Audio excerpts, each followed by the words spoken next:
లయము, వినాశము అనే రెండింటి ద్వారా మనస్సును నియంత్రించవచ్చును. అయితే లయము చెందిన మనస్సు మరలా ఆవిర్భవిస్తుంది.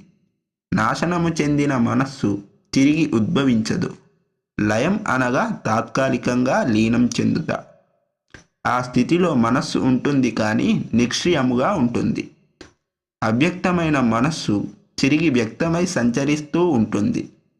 ప్రాణాయామం ద్వారా మనోలయం సిద్ధిస్తుంది కానీ వాసనాక్షయము జరగదు, అజ్ఞానం తొలగదు. విచారణ చేసినప్పుడు మనోనాశనము కలిగి మనస్సు ఎన్నటికీ ఉద్భవించదు. మనోనాశనం అంటే సంకల్ప వికల్ప నాశనము. దీనివల్ల అజ్ఞానము తొలగి ఆత్మజ్ఞానం కలుగుతుంది. ప్రాణాయామం యోగానికి సంబంధించినది.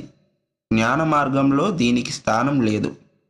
జ్ఞానయోగంలో మనోనాశం సిద్ధిస్తుంది కనుక వ్యక్తిత్వం నశించి మనస్సుకు చపలత్వం ఉండదు. విచారణ ద్వారా మాత్రమే మనోనాశనం కలుగుతుంది.